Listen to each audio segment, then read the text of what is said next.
बहुत सारे बच्चों को यह दिक्कत रहती है कि उनको केमिकल फार्मूला ही नहीं याद होता है या फिर उनको रासायनिक सूत्र ही बनाना नहीं आता है। ये दो प्रॉब्लम्स मैंने बच्चों में देखे हैं। ठीक है, तो उसी प्रॉब्लम्स को हम यहाँ पे क्या करेंगे, सॉल्व करेंगे। तो कैसे सॉल्व करेंगे आओ बताते हैं। तो सबसे पहले आप लोग हेडिंग लिखिए, ये नोट्स बना लीजिएगा ताकि आपको परेशानी ना हो। बनाएंगे कि रासायनिक सूत्र बनाने के नियम, रासायनिक सूत्र बनाने के नियम। तो कैसे बनाएंगे, देखो रासायनिक सूत्र बनाने के लिए हमको धनायन और ऋणायन जानना बहुत जरूरी है कि किसी धनायन पर कितने धनायन होते हैं और किसी ऋणायन पर कितने ऋण आयन होते हैं। तो ये जानना जरूरी है। मैं कुछ ऋणायनों और धनायनों का एग्जांपल लेता हूं, बाकी मैं स्क्रीनशॉट लगा दूंगा उसका, आप उसको लिख लीजिएगा और घर पे बहुत अच्छे से प्रैक्टिस कीजिएगा। ठीक है, तो इधर हम कुछ लिख देते हैं, यहाँ पे हम ऋणायनों के नाम लिख देते हैं। ऋणायन का मतलब क्या होता है कि जो इलेक्ट्रॉन को ग्रहण करते हैं और ऋण में परिवर्तित हो जाते हैं। इलेक्ट्रॉन ग्रहण करेंगे तो ऋण में परिवर्तित हो जाएंगे। तो कुछ मुख्य जो होते हैं वहां पे हम यहाँ पे हम लिख देते हैं, जैसे H- हो गया।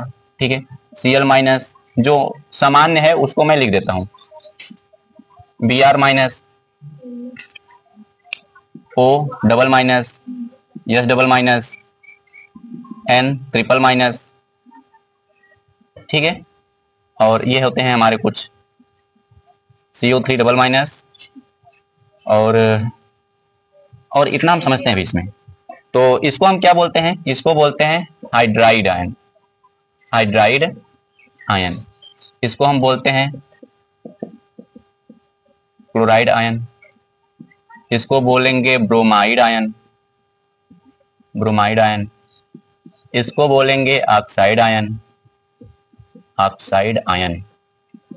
ये हो जाएगा सल्फाइड आयन, ये हो जाएगा नाइट्राइड आयन, नाइट्राइड आयन। ये हो जाएगा कार्बोनेट आयन। तो अभी हमने केवल कुछ ही लिखा है, जबकि उसका स्क्रीनशॉट जब हम लगा देंगे तो पूरा लिख लीजिएगा, प्रैक्टिस करेंगे तभी याद होगा। वो कैसे बनता है वो मैं आपको बताता हूँ। और इधर कुछ और हम इधर धनायन का नाम लिख लेते हैं, कुछ धनायन का नाम जो रूल्स में हमारे आते हैं, जैसे कि H+ हो सकता है, Na+ हो सकता है, K+ हो सकता है। कुछ दो धनायन ले लेते हैं, एक और ले लेते हैं जैसे NH4 1+ हो सकता है। ठीक है, और ले लेते हैं जैसे कैल्शियम पर 2 पॉजिटिव चार्ज होते हैं। ठीक है, मैग्नीशियम पर 2 पॉजिटिव चार्ज होते हैं, एल्यूमिनियम पर 3 पॉजिटिव चार्ज होते हैं। तो ये हमारे धनायन हो गए। देखो इतने ही नहीं होते, बहुत सारे होते हैं। इसको हम बोलेंगे हाइड्रोजन। ठीक, इसको हम बोलेंगे सोडियम आयन, सोडियम आयन। इसको बोलेंगे पोटेशियम, पोटेशियम आयन। इसको बोलेंगे अमोनियम। जिसके अंत में म आ रहा है तो समझ लीजिए वो ज्यादातर धनायन ही होते हैं, धातु ही होते हैं। ये हो जाएंगे कैल्शियम। ये कोई भी क्लास का बच्चा इसको देख सकता है क्योंकि उसको रासायनिक सूत्र बनाने नहीं आता है, तो ये जरूरी है एल्यूमिनियम आयन। ठीक है, अब रूल से समझते हैं कि रूल्स क्या होता है। रूल हम दो ही समझेंगे क्योंकि दो ही रूल मेन होते हैं।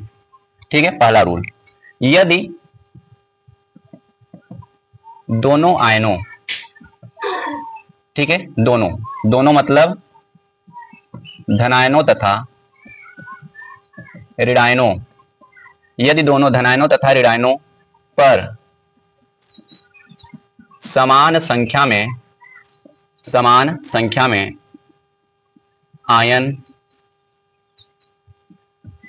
आयन उपस्थित हो तो उन्हें सीधा जोड़कर लिख दिया जाता है, लिख दिया जाता है। ये पहला रूल है। रूल को जब तक हम एग्जाम्पल के साथ नहीं समझेंगे तब तक नहीं समझ आएगा। तो देखो हमको क्या करना है ना कि समान संख्या में हमको धनायन और ऋणायन को लेना है। जैसे कि मान लो अगर इधर हमने हाइड्रोजन को छोड़ देते हैं, ठीक है, तो सोडियम को ले लेते हैं। सोडियम पर 1+ होता है और इधर हम क्लोराइड आयन ले लेते हैं, Cl पे 1- होता है। अब क्या लिखना है कि सोडियम 1+ यानी सोडियम आयन है, सोडियम आयन है। जब भी आप प्रैक्टिस करेंगे पूरा लिखेंगे। और Cl 1- होता है तो क्लोराइड आयन है, पूरा लिखेंगे। अब इन पर 1+ है, इन पर 1- है, तो प्लस माइनस कट जाएंगे और आ जाएगा यहाँ पे NaCl। मैंने क्या कहा कि उन्हें सीधा जोड़कर लिख देते हैं। तो अब इसको आप क्या कहेंगे, सोडियम क्लोराइड। इसका पूरा नाम हो जाएगा सोडियम क्लोराइड। बताओ कितना सिंपल है ना। हम आगे समझते हैं। अभी तो हमने एक लिया है यानी 1+1- लिया है। अब हम क्या लेते हैं, 2 प्लस 2 माइनस लेते हैं, तो हम क्या ले लेते हैं यहाँ पे कैल्शियम डबल प्लस होता है और यहाँ पे ऑक्सीजन डबल माइनस होता है। ठीक है, अब हम क्या करेंगे, यहाँ पे लिख लेंगे पहले इसका पूरा नाम, तो इसको लिखेंगे कैल्शियम आयन, पूरा लिखेंगे क्योंकि आयन के रूप में है, आयन के रूप में रहेगा तो आयन के रूप में लिखेंगे, और इसको हम कहेंगे ऑक्साइड आयन। ठीक है, इसको हम ऑक्साइड आयन कहेंगे। थोड़ा सा जल्दी लिख रहे हैं इसलिए अक्षर नहीं बैठ रहा है, मतलब राइटिंग नहीं है सही, तो उसको क्या करेंगे आप मैनेज कर लेंगे। अब देखो इस पर भी 2 प्लस, इस पर 2 माइनस, तो क्या कर देंगे, इसको जोड़ देंगे, कुछ नहीं करना है, प्लस माइनस कर जाएंगे, जोड़ देंगे पूरा। अब इसको हम क्या कहेंगे, कैल्शियम, अब आयन के रूप में है नहीं ना, तो आयन को हटा देंगे, बाकी पूरा जोड़ देंगे, कैल्शियम ऑक्साइड, कैल्शियम ऑक्साइड। ठीक है, कितना सिंपल है, बहुत सिंपल है, बस इसको समझ लो, बस एक बार में इसको समझ ही लो। ये तो हमारा हो गया rule number first. Rule number second क्या करता है, वैसे ही आपको क्या करना है ना, वैसे ही आपको जब 3 प्लस हो और 3 माइनस हो तो सीधा जोड़ के लिख देना। जैसे Al 3 प्लस होता है तो एल्यूमिनियम आयन कहते हैं, और नाइट्राइड पे 3 माइनस होता है तो नाइट्राइड आयन कहते हैं। अब इस पर 3 प्लस, इस पे 3 माइनस, तो दोनों को जोड़ दो, Al हो जाएगा, तो एल्यूमिनियम नाइट्राइड हो जाएगा, तो उसका फार्मूला अपना आ जाएगा। ठीक है, अब रूल नंबर दूसरा हम समझ लेते हैं क्या होता है हमारा। रूल नंबर दूसरा यह कहता है कि यदि दोनों का मतलब किससे हो रहा है कि धनायन और ऋणायन, यदि दोनों धनायन व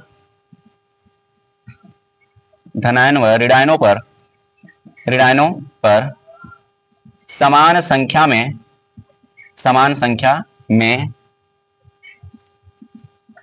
आयन, असमान संख्या लिखते हैं, यदि दोनों धनायन व ऋणायन पर असमान संख्या में आयन उपस्थित हों तो उनके आयनों की संख्या को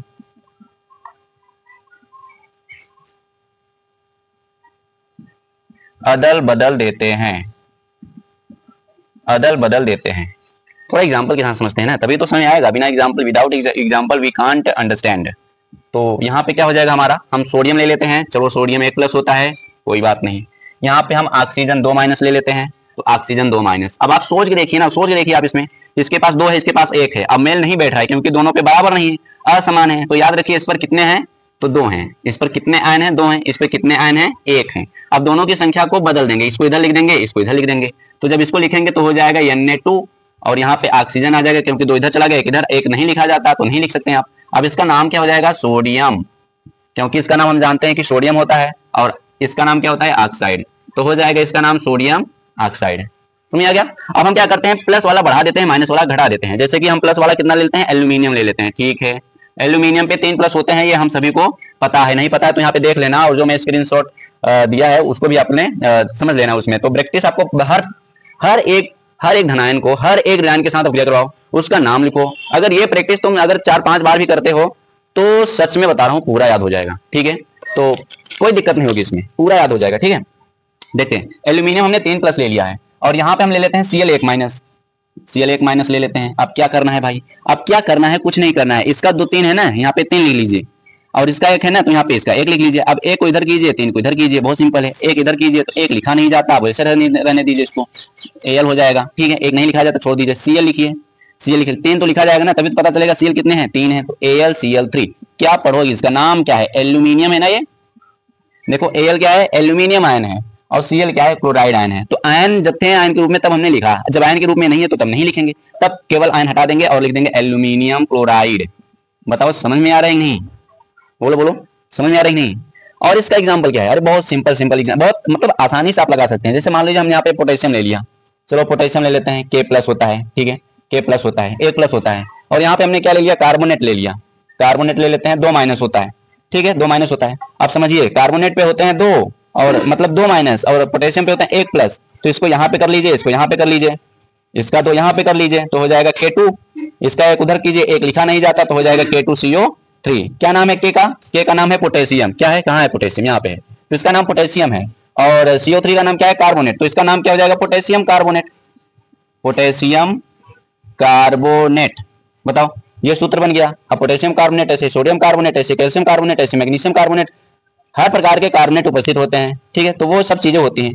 तो ये हो गया ना प्लस माइनस डिफरेंस। यहाँ पे हमने सूत्र बनाना सीख लिया। अब इसको कई बार करेंगे, आप बार बार करेंगे, लगातार करेंगे, जितना भी आपको धनायन ऋणायन मिला है उसको बार बार प्रैक्टिस कीजिए, ठीक है। प्रत्येक धनायन को प्रत्येक ऋणायन के साथ अवक्रिया करवाइए, उसका नाम लिखिए, फिर उसके बाद उसको रिवीजन करने की आवश्यकता नहीं है, बस 10 बार कीजिए, 5 बार कीजिए, आपको पूरा याद हो जाएगा, ये मैं गारंटी के साथ कह रहा हूँ, ठीक है। तो अगर आपको अभी भी नहीं समझ आ रहा है तो आप कमेंट में जाकर कह सकते हैं। अगर वीडियो अच्छा लगा हो तो आप इसको अपने दोस्तों के साथ शेयर कर सकते हैं ताकि उनको भी पता चल जाए, ठीक है। तो आपस में ही मत रखना, दोस्तों के साथ शेयर भी कर देना, ठीक है। तो मिलते हैं आपसे नेक्स्ट ऐसे ही क्लास में जो आपको बहुत परेशान करता है, ठीक है। आप उस पर दीजिएगा, जिस पे सबसे ज्यादा लाइक्स आएंगे उसको मैं क्या करूंगा, उसी टॉपिक पर वीडियो नेक्स्ट बनाऊंगा। अगर आपको पसंद तो आया ही होगा क्योंकि मैंने इतना मेहनत किया इस पर, ठीक है। तो लिख लीजिए इसको।